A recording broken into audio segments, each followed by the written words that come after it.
Jason. How are you? What's up? Nothing much. I'm good. How are you? I'm good. So we're gonna kind of do what we already did. Just now we're gonna do it over the video chat since it did not go so well for us. So when we start this, I'm just gonna read a little thing to kind of open up the episode and then introduce you, and then we'll have the same kind of conversation that we did when you were tattooing me. Just now we're doing it here. All right. So Sounds good. hi there, my Wonderlings. Welcome back for another episode of Welcome to Wonderland. If you follow me or Welcome to Wonderland on social, you know that last weekend I got a new tattoo, which made me wonder more about the world of tattooing. I thought it would be great to get some insight into tattooing from someone who does it for a living. Today, I'm excited to introduce Jason Blair, tattoo artist and owner of Stick and Poke Tattoos in Clemson, South Carolina. Hey, Jason. Hey, how's it going? It's good. Tell us a little bit about yourself. I'm excited you're here, but tell my listeners who you are, what you do, all that good stuff. My name's Jason Blair. Like she said, I'm the owner of Stick and Poke Tattoos. Me and my wife own it. We've owned it for going on 3 years now. I've been tattooing on and off since I was 13 years old. Been a professional tattoo artist now for 8 years. I do a lot of tap outs. Tap outs are usually 5 hours or 8 hours. I do a lot of cover up tattoos. Pretty much anything that comes in the door that you can think of, I tattoo. Minus, I usually send portraits and stuff like that down the road to somebody that does that specially. So 13, that feels really young. Were you using a tattoo gun at 13? Or you like were old school with like a safety pin or Safety pin, yeah. Little needle and thread. That's what we use. That's where the name come from, Stick and Poke Tattoos. so um okay, tell me kind of take it back to when you were 13 then. What was the very first thing that you were like, "You know what I'm going to do? I'm going to do what did you do? What was that? What did you tattoo when you were 13? Well, I tattooed a cross. I don't think I really did it. It wasn't like I think it was more of a rebellion thing Did you do the cross on yourself or did you do it on someone else? on me. Okay. Did it Yeah. hurt? Nah, it didn't hurt. I kind of like it. People say Okay, they hurt. so I don't know. I kind of like it. from 13 when you were doing it with a needle and thread, where to from there? Let's see. DJJ, where I did some more needle and thread tattoos. Then I learned how to make one with a Walkman, like a little Sony Walkman radio. You can take the little motor out and use a little big pen, and there's all kind of little ways you can make homemade machines and stuff. I learned that from one of my uncles on my mother's side, and from there I was like, okay. Okay, so when did you actually use your first tattoo gun? Like legitimately whatever they use for tattooing. A legitimate machine. I was probably about 18. Okay. So So when you were 13 and then when you were at DJJ and then 18 with the actual tattoo gun, did you know that that's what you wanted to do was tattoos? no, I didn't. I mean, really, it was just a way to make money at the time. It wasn't really something I wasn't really thinking about making a career out of it. So when did that shift for you? Probably about 8 years ago when I was in college and realized that because of my past, I couldn't really get a job anywhere. So I was like, all right, let's shift focus back to tattooing. There's nobody can stop me from working then. There's nobody can stop me from anything. So what does it take to be a tattoo artist? Kind of take us from the beginning to, from the moment where you're like, I think I might want to be a tattoo artist. What does a person have to do? If you want to be really successful in tattooing, you can be the greatest artist in the world, man, but that doesn't mean that you're going to be successful. It's got a lot to do with your personality, the way you deal with people. You got to pretty much kind of dedicate your life to it. I mean, I work around 100 hours every week, give or take. I mean, yeah, it takes a lot of hours to own a tattoo shop. So if you want to get, it takes a lot of dedication, man. I'm not going to say it's just art. It takes a lot more than just art. It takes, like I said, it takes personality. You got to know how to deal with people. You got to know how to deal with the public to be able to advertise your product. And then you got to put out a good product. Just because you got to be consistent, man. That's the best thing. Consistency. Okay. So let's say you've got the right personality for tattooing. Like, I guess you have to be a people person to some degree. And I assume it's probably best if you have some artistic inclination. The first step then is an apprenticeship, right? You have Callie at your shop who's an apprentice. So talk to us about what the apprenticeship is like. Yeah. So apprenticeship now, they're not that rough like they used to be. People are really sensitive, so you can't be as tough as you used to be. But anyway, an apprenticeship at the shop, pretty much, one, you're bringing her in to teach her the proper sterilization. That's the number one thing in tattooing is being sterile, keeping your shit clean. You teach her proper sterilization, then you teach her techniques. It takes a lot of hours. It takes 1,000 hours.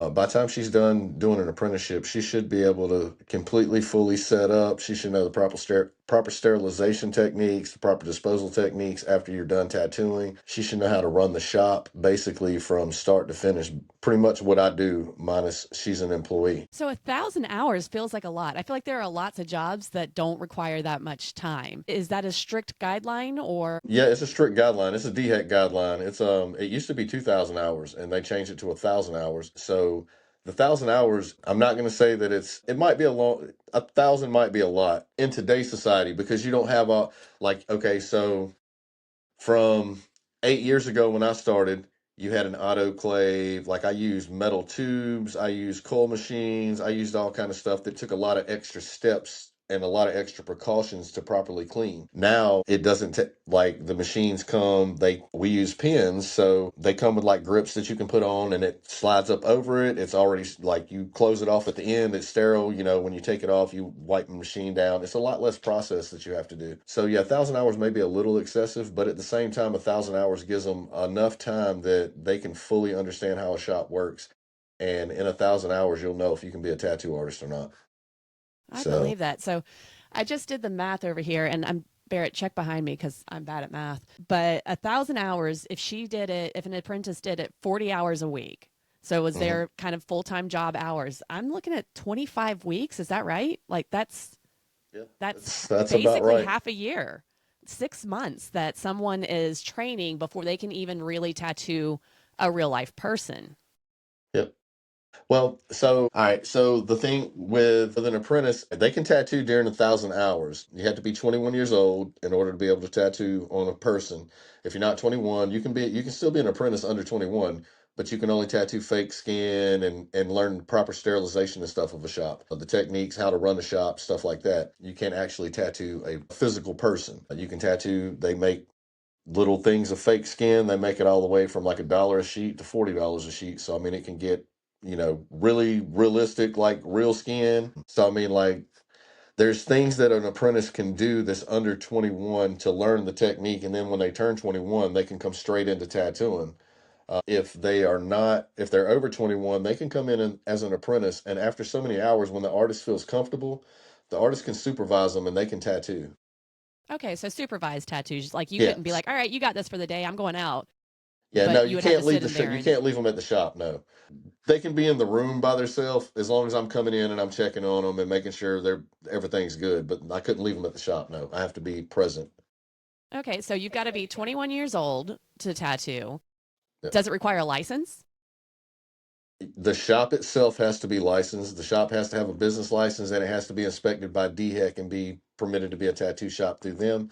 The artists themselves, they have to have the 1,000 hours as an apprentice in South Carolina, and you have to have bloodborne pathogens for infection control, for tattooing and body piercing, and you have to be CPR and first aid certified.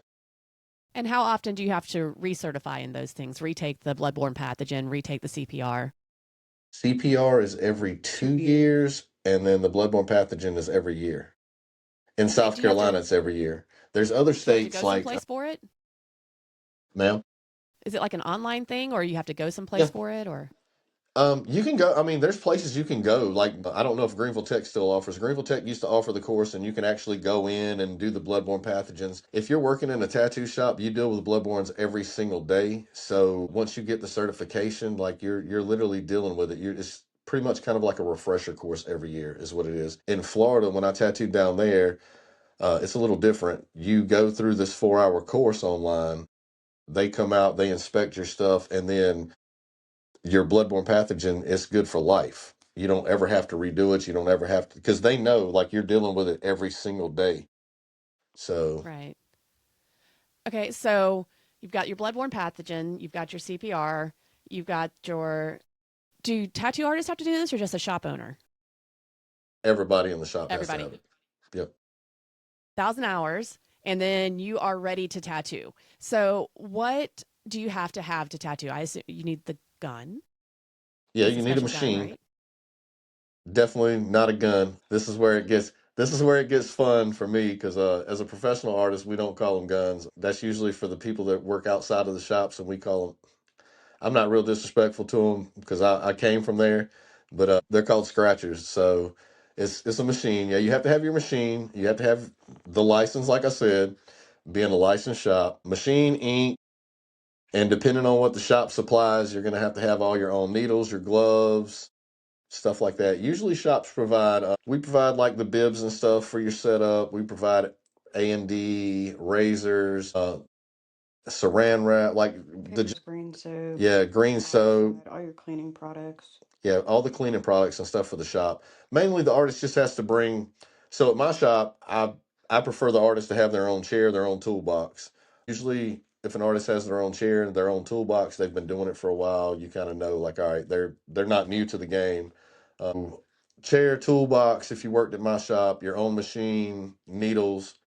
I supply paper towels, A&D. You got to buy your own ink. And that's pretty much it because everything else, like the shop provides pretty much everything that you need, ink caps, all that. Are there different brands on the ink? Like, do different artists use different brands, or is there just kind of like a standard brand that everybody uses? Yeah, so there's a lot of different brands. You have like Eternals, Skin Candy, you have the Industry Ink, World Famous. I like World Famous. World Famous is really good. I like Dynamic for black ink. It's hard to beat Dynamic when it comes to the blacks. And then I use their heavy white. It's really kick ass. Back in the day, Starbright was a really good brand. We used to use it a lot because the white was phenomenal. You have like Mom's Millennial. I think it's Millennium. I can't. Yeah, Mom's something like that. We don't use it. I don't use it. So how do you decide? Like, is it trial and error? You're like, oh, I got this new ink, and then you tattoo someone. You're like, I don't really love Yeah, that. you do a lot of research, man. I mean, you research the ink and see, because I mean, sometimes you got to make sure one that there's nothing in it that people are going to be allergic to. Sometimes, like, Oh, everything's vegan. yeah, now everything's vegan, so it's not like it used to be. Used to, you have to watch a lot of the reds. You'd have to watch some of the black ink that is like really dark black inks because like the stuff that they mix it with or the stuff that they use to make it, people are really like you being fair skinned, it would like some of the black inks and red inks that we used to use, it would really tear your skin up. Whereas now they're more hyperallergenic. They're not as it's not as hard. The inks are way better too. Like the consistency of the inks, the way they flow, it's a lot better. Okay, so this sounds pretty expensive to get into. So I know that tattoo artists. I mean, you started obviously with I assume just like ink pen ink and a needle, but like to legitimately do it, to be a good artist, this sounds expensive. You're giving up 6 months, give or take, to be an apprentice, which is unpaid. And then you're buying all of these tools to get started, a fledgling artist. What would they kind of be looking at, ballpark, An and apprentice cost? An apprentice over 21 is paid. over 21 is, I mean, they are paid.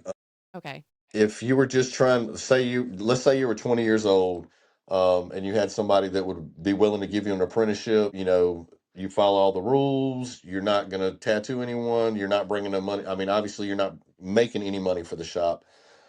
Somewhere around, to have a decent start, I would say somewhere around 2,500 to $3,000 just to start.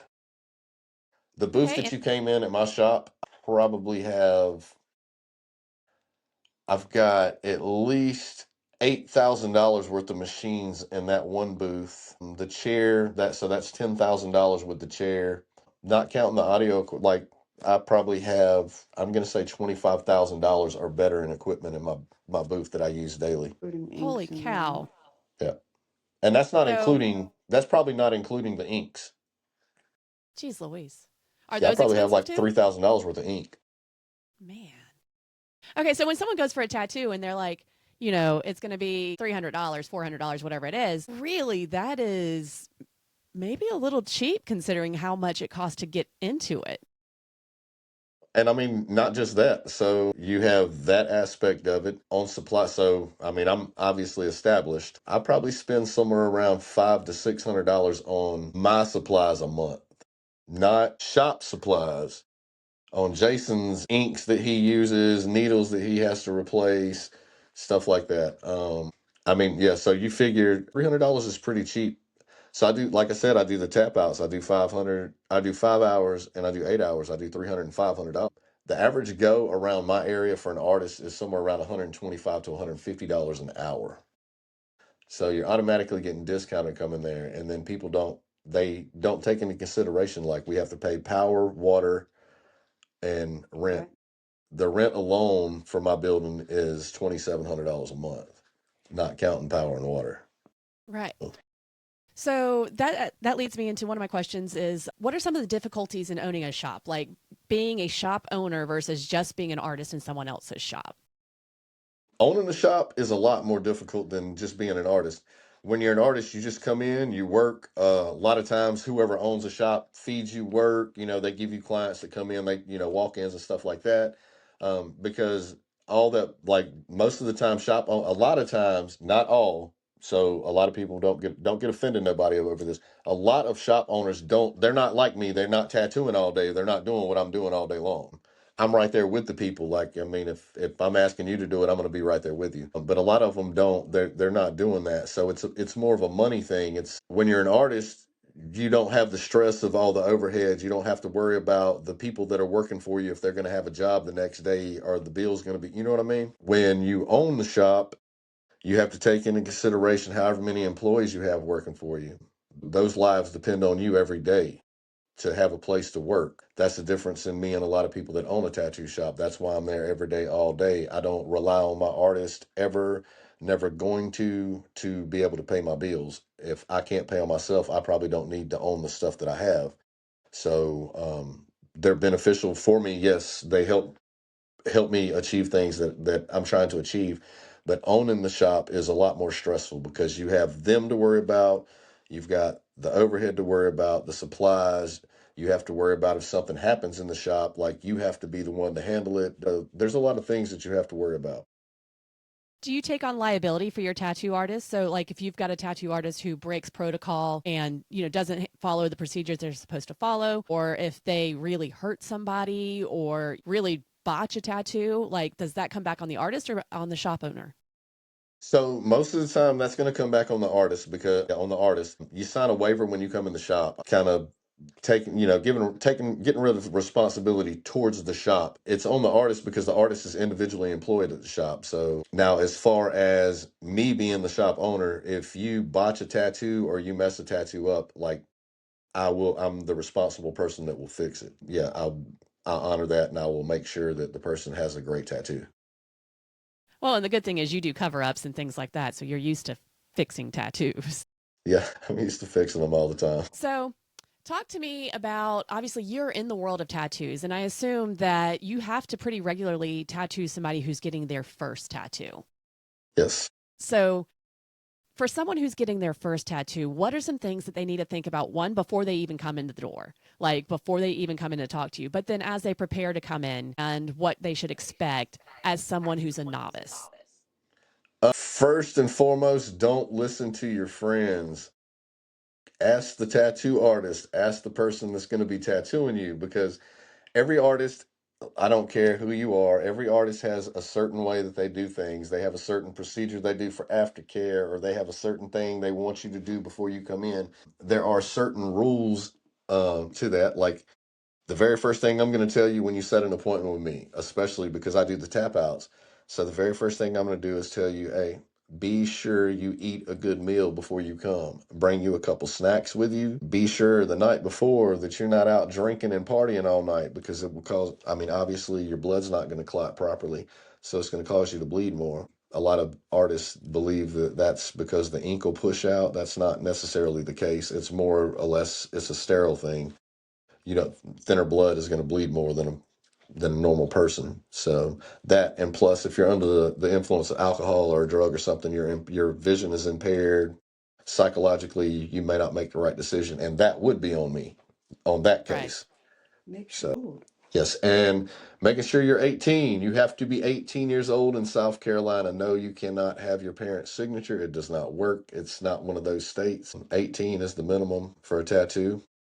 So 18, be sure you eat, bring a couple little snacks. Next thing, guys, this is for the novice people. Bring one person with you to be your friend, your support, your shoulder to lean on, your person to talk to. Don't bring a whole group of people. One, a lot of artists are not comfortable. It doesn't bother me because I tattoo a lot of people all the time and I have people in and out of my booth. Like I'm used to it.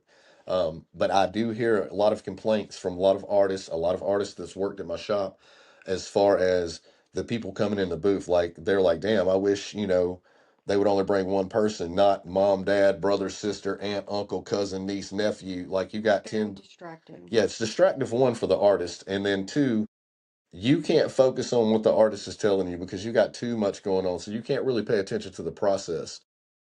That's the next thing. So would you say that, and I know it varies from person to person, for most novice people, for the people who are getting their tattoo for the first time, should they expect it to hurt? Depending on where you get it, yeah. Me, like, yeah, there's places on the body that hurt more than others. It's more of a mental thing, I think. I think people come in and they psych themselves up because they're friends or whoever, and they're like, hey, it hurt. Oh, don't, no, God, it's like, guys, seriously, it's a tattoo, it's a needle, it's gonna have some sort of pain, you're gonna have some kind of reaction, but it's never as bad as they think it's gonna be. Especially with me tattooing, because I already know they come in, they're psyched up, and it's like, oh yeah, I'll mess with them for a little while, and then I'll sit there until I know, like it might take 30 minutes before I'll start the tattoo, because I'll just sit there and bullshit, because I've been doing this for so long, I can kind of fill it out. Yeah, I mean, So do you use any kind of numbing cream or anything to, topical anesthesia or? so we do have numbing cream at the shop. There's different kinds of numbing cream that are offered. There's like, I think there's a company called Painless Tattoo. There's TKTX. There's all kind of numbing creams. We do use them here and there sometimes. Mainly, I don't like to use it on a first tattoo. I like somebody to come in and get the experience and understand what their body's going to go through. And then after that, I don't really care. They can use numbing cream whenever after that. I don't want you to get the numbing cream and then when the numbing cream wears off, you're in like complete shock from the pain because you've never experienced it, something like that. That would be the main thing with something with numbing cream. Now back to say that question one more time, Amy, so I can answer that better. I forgot. You forgot. Well, no, so where it came from is like, people talk about how tattoos hurt, and I get Yes. that I've only chosen very fleshy places to have them. But like the one that I just had done, the one that you just did for me, is on my thigh, which I've got a pretty fluffy thigh, but like it didn't hurt at all. There was no pain. So I was like, maybe he numbed it and I didn't know.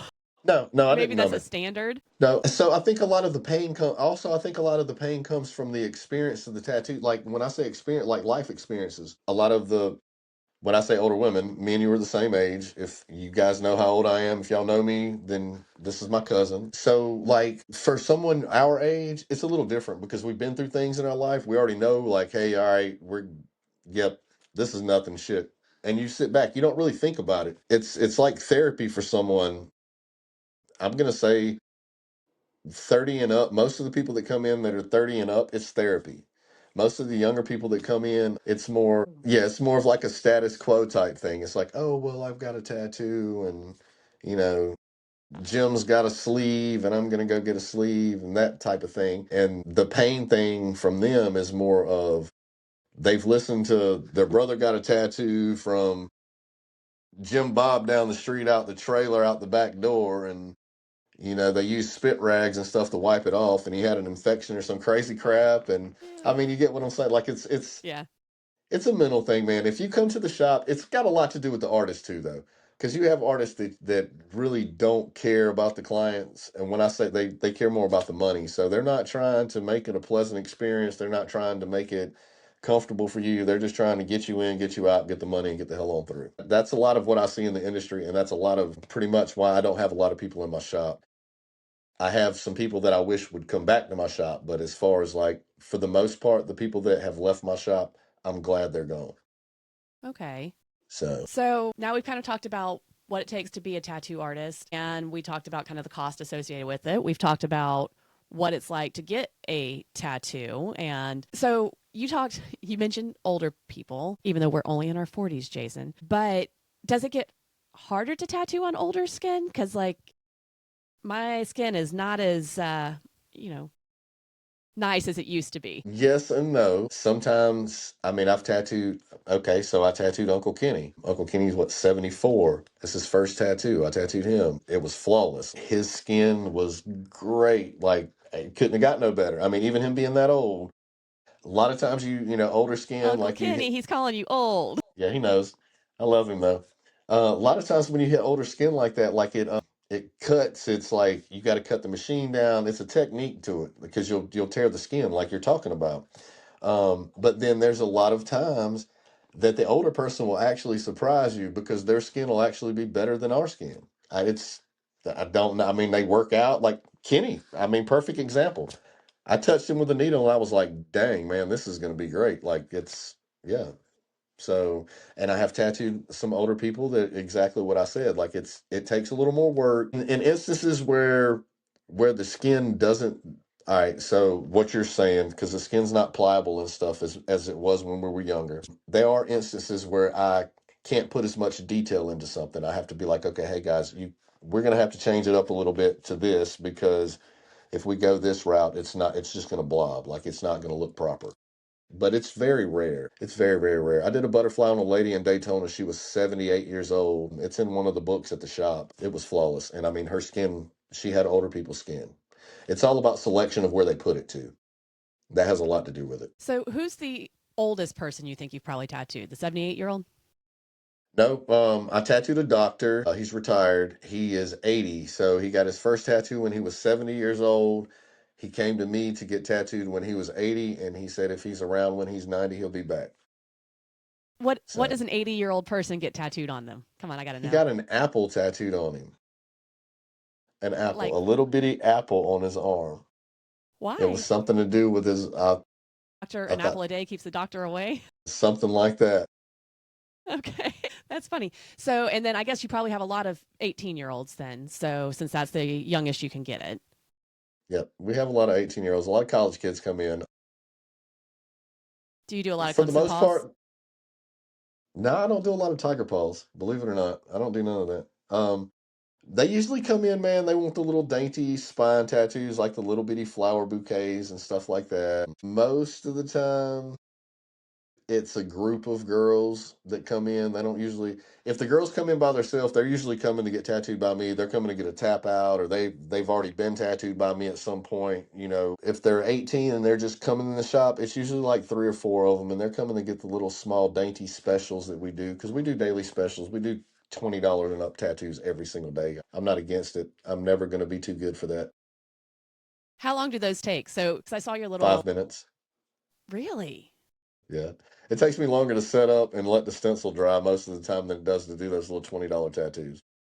Do you always have to use a stencil or can you freehand? No, I'll do a lot of freehanding. Most of the time, I put the stencil on for the people so that I can make them comfortable, so that they have an idea of what they're getting. They can send pictures because everybody wants to send pictures through Snapchat or they want to do this and they want to do that. Some of the older guys that's been around me a while, I do a lot of freehand stuff on them, a lot of filler work. Anything that's my shade work, anytime you ever come get a tattoo from me, if you brought me something off of Pinterest and told me you wanted it identical, I would still change something about that tattoo to make it to where it was not identical. I never ever used the shade like, so if you brought me like what you brought me, I would take nothing but line work from that. You know what I mean? Like, and the tattoo I was doing before you came, like that big tattoo that I did, I took nothing but line work from whatever the design was and used that as a stencil. All the shade work comes from me. I mean, that's Right. because a lot of people ask me if I draw or anything like that. Like, man, I tattoo 8 to 10 hours a day. Now, I don't do a whole lot of drawing. I'm tattooing on the skin all the time. Did you So, used to draw? Like, are you yeah, artistically inclined? Like, did you love very art growing artistically up? inclined. When I was growing up, I Okay. used to draw a lot. Yeah. I mean, I had a lot of time to draw, I didn't have, under my circumstances, I had a lot of time to draw.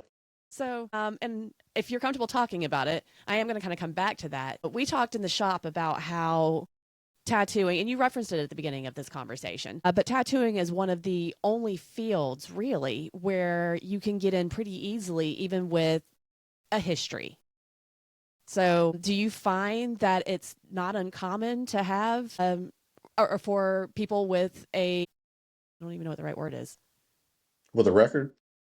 Record, Yeah. yes. People with a Yeah. record, is tattooing a common field for them to go into? Do you run into that a lot? So I would say 10 years ago, yeah, that was definitely now it's a little more modernized now. You still run into it, you run into it a lot. But like let's just say you go to a shop and they have 5 artists in there. Out of those 5, guaranteed one of them out of those 5 has been in trouble. Um, but so 8 years ago when I started, everybody in the shop that I worked in had been in prison at one point in time. Like, I mean, that's just what it was. I mean, minus one, Kevin. Kevin hadn't. But everybody else that had been in there had been in some kind of trouble, some form. I mean, it's just it's more of a rebel way of life. That's what it started out as. Like tattooing was more of like a more of a rebellious type thing. So like the first shop I started at was more of a biker shop. So it was a lot different. Like you got people coming in there that are like, I mean, big time bikers, like stuff you see on TV, like in So you've got like Hollywood that Hell's you would. Angels up in there. Oh yeah, like, but I mean, like it wouldn't be like a local person, like it would be a higher up person that I wouldn't know who they were, like, not just them. I mean, there's a lot of people, a lot of bike clubs that come into that particular shop. That was just a safe haven. MCs, let me back that up, because yeah, MCs. But like with them, like it was just different. The atmosphere was different. So like it's more, so tattooing is becoming so acceptable now that it's like you taking the kids straight out of, and I'm not against it. I mean, because you got some people that come straight out of college and straight into tattooing, or straight out of, whatever, and into tattooing, and they're phenomenal. I mean, I'm not taking nothing from anybody. However you get there is how you get there. It's just a different way of lifestyle. Like my path was a lot harder to get to where I'm at versus some it's just handed as silver spoon kind of. You know what I mean? Sure. So like the atmosphere at my shop versus where I started from is totally different. Because you come to my shop, it's professional, it's clean, it's like, hey, da da da da da. You got a safe place to go to, and I have all kind of people that come in there too. Like, I mean, I tattoo everything from MCs to chief of police's, like, so. And to sorority girls and everything And else, right? sorority girls and football players, basketball players, baseball players, girls softball. Yeah, I guys, tattooed a soccer player. you need to follow Stick and Poke Tattoos on their social media. They do have a lot of, especially if you're a Clemson fan, go Gamecocks. But they've got a lot of folks who come in who have their names that even I recognize. Like they've got signatures on the wall. It's very neat. So you clearly have built a shop atmosphere that, because you're not the only shop in town, right? No, no, no. There's Yeah, you but they got like one coming down to right you. down the road, Roach and Company. You have one that just opened up the road. There's 4 shops in Clemson, plus, 3 shops in Clemson, one in Central. well, yeah, 3 in Clemson, 1 in Central, 2 in Central, because you have Cherry Bomb down at the Walmart. They moved down towards Walmart. Cherry Bomb's very reputable. They've been around for a long time. Ben Roach has been around for a long time with Roach and Company. He's a very good artist. Are you guys competitive? Different tattoo shops. So 3 or 4 tattoo shops in a generally smallish area. Like, is there a competition, or you each do your own So, thing and have respect for each other?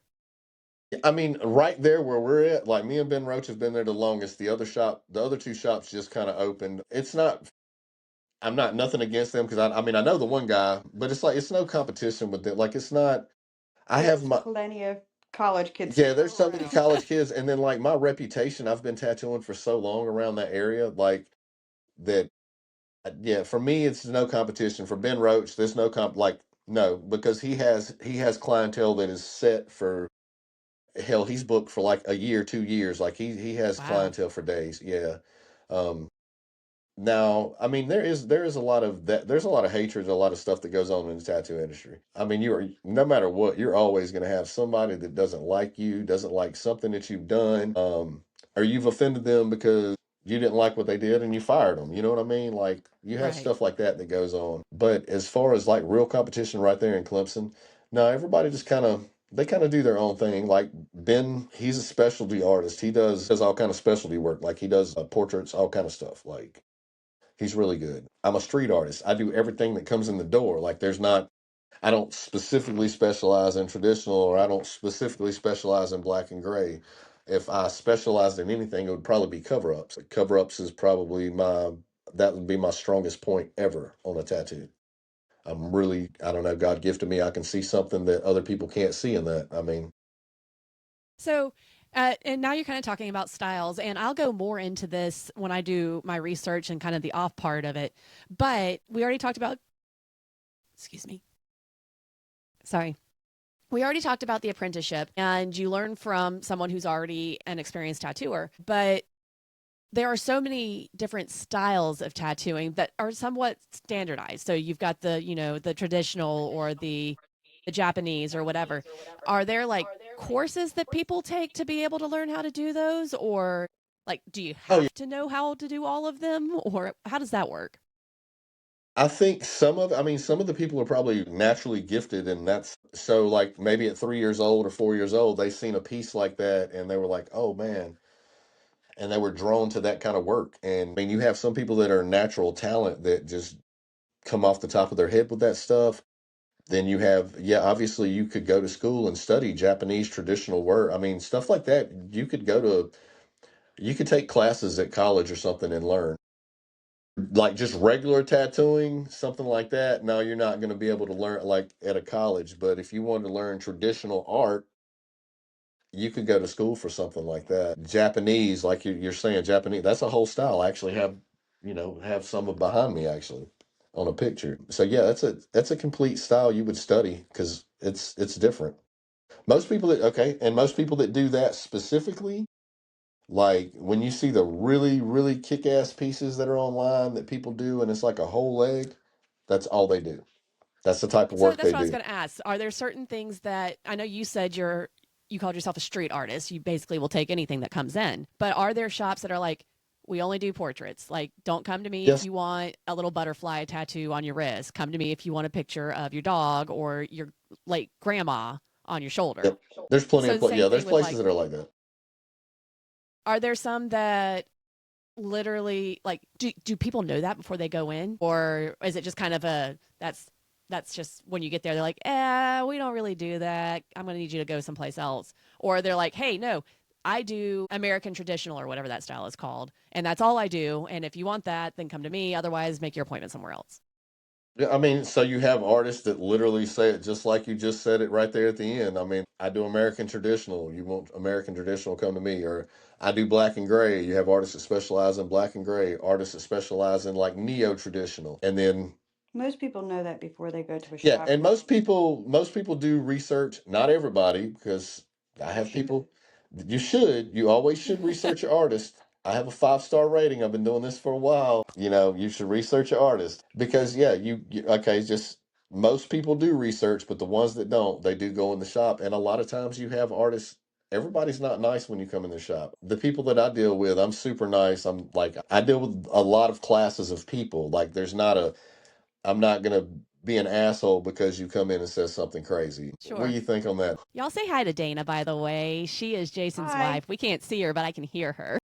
Yeah, she's in the background. She has a mic back there. We at our shop we have so many different classes of people that come in that you have to treat everybody the same. So even if somebody came in and wanted to get a portrait done, and Jason doesn't specialize in human portraits, we would give them the option to go to Ben Roach down the road or Todd and Anderson, who that's their greatest specialty. We're never just going to shun somebody away because we had somebody that called the other day and wanted a portrait above her boyfriend's penis, and every Yeah, shop had turned her away. Did he also want this?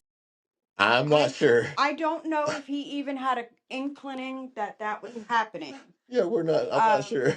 But every shop she had called had turned her away, and I told her that in all honesty, she might want to go to Atlanta for that because they will have artists out there who are Your more, cousin ain't doing it. yeah, they So have artists out there that actually specialize That's one of in, those she already knew. Tell her hell no, because I'm not doing it. they do have artists in Atlanta that specialize in genitalia area tattoos. Yeah, that's out my league right there. so are there That's one of things the that only you just tattoos that he will not do is when you're getting into the genitals. mm, And are we there any will, that you're like that looks like I wouldn't do a good job on it. Like, I have faith and ability in my skills, but what you're asking, and this is on your body forever, I really think you need to go to somebody else with it. Mandalas. If you come to me for a mandala, go somewhere else, please. I love y'all, but I hate those things. Like, go to somebody that does those Can all they give day you a long. qualified? Listen, guys, mandalas are the hardest thing in the world for me to do because I do so many big, huge tattoos that are like shade work based and they have a lot of lines. I can pull perfect lines. That's not what I'm saying. But I'm more of a, People I think can that do they're it and easy make a and they're very mistake intricate. and cover with shade work versus you do something wrong on that mandala, you're hit. If It's the done. client It's moves, ruined. sneezes, anything can just ruin that piece. So, is that something where you're just straight up with them? You're like, hey, I appreciate you coming in. I appreciate you bringing your business to me, but I'm going to be honest, this is not something that I think you're going to get better results someplace else. Yeah, usually when they come in, they ask about the mandalas. So honestly, most of the time I can talk them into changing it to another design or changing it enough to where I'm comfortable doing that style of mandala. Like, so a lot of people come in, they might come in with a big intricate, let's just say it's a circle, mandala. So that thing has to be perfect in order for that circle to be like it's supposed to be. Right. So I might talk them into getting half of that and covering the other half with flowers, like breaking it up. Okay. I So get that. something like that. Like I'll do my best to accommodate it if I can, but there are times, like sometimes the mandalas that they bring in, there's no way I'm not gonna attempt to do And it. most of the time, they only really like one piece of what's inside of the mandala. So it's easier to come up with something else that they actually really, really want. Yeah, yeah, she's right on that. Like most of the time, it'll be a big piece, and they'll only want like this little section of the mandala. So sometimes it works out, sometimes it doesn't. Are there people who come in who are like, I know I want a tattoo, but I have no idea what I want. And you have to like help them make Every that day. decision for something that's going to be on their body for the rest of their life. Every single day. How? How do you do that with somebody? Man, Well, easiest, yeah, the easiest thing I do, man, the first thing I ask, I'm like, okay, well, show me a couple things that you like. Like, you like, what do you like? You like flowers? Do you like skull? What are some things that you like? And then I'll go from there. Okay, so you like that. And then I'll get on Pinterest and I'll pull some stuff. Okay, how do you like something like this? Oh, yeah, we love that. I want to change this. Cool. Now we're getting somewhere. It's a process. Sometimes it takes 10 minutes, sometimes it takes an hour or two. So is that A built lot of into the people know what they pricing? want, they just don't know how to express it. Huh? Is that built into the pricing, like this consultation period?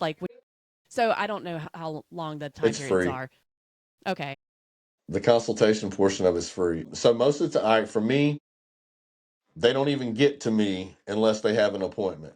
Like it's very rare. If you come in the shop, yeah, you can see me, you can talk to me. But if you call the shop, you're not gonna get to me like unless Dana's in the bathroom. You might get lucky once a month and I answer the phone. Like you're not gonna because she knows that I'm gonna get on the phone and somebody's gonna ask me 50,000 questions like that. And I'm not gonna do it until they come in the shop for that exact reason. Because when they come in and I have you face to face, like I can guide you a little bit better. If you give me any point of direction, I can take it from there. Okay. Well, I'm going to start kind of getting us to the end of this because I know you've got to go handle your appointment. I do want to know though, what is your favorite thing that you've ever tattooed on anybody? Like you did it and you're like, God, that looks good. Like it's your showcase piece. So it's actually on my wife. I just did Okay. it a couple weeks ago. It's not completely finished. It is a cover up that I did. I did a tattoo on her, I don't know, 8 years ago, something like that. Long story short, it actually is the tattoo that got me in a tattoo shop. But the very first thing that the guy said to me when he seen the tattoo, he's like, "It's fucking backwards," and I was like, "Okay." So that was where I learned the You difference in a tattooed professional her artist. backwards? The picture was backwards. So anytime that you do a face or something like, say, a skull on a person, if it is a single skull, it has to be facing forward. Like, so it will be facing the front of your body. Otherwise, it's reversed. It's backwards. The image is Sure. backwards. Okay. It's an amateur thing. Like it's a lot of people now don't really care about it, but the guy that I learned from, oh yeah, man, he ain't play no games. R.I.P. Steve, man, sucks you gone, but yeah, he uh he ain't play no games with stuff like that. So anyway, I covered it up a couple weeks ago. I'm not completely finished with it. I still have about I'm gonna say about 2 more hours to completely finish it. But yeah, that's by far I'm gonna say one of my favorite pieces that I've ever done. Yeah, and I got to see that, so it does look good. And those purples look fantastic in her tattoo. Um, so what is your least favorite thing to tattoo besides Mandela's, but like that you actually do tattoo on a regular basis? You're like, oh my God, another one of these. The new typical white girl tattoo. So what I just got. No, no. The damn under boob tattoos.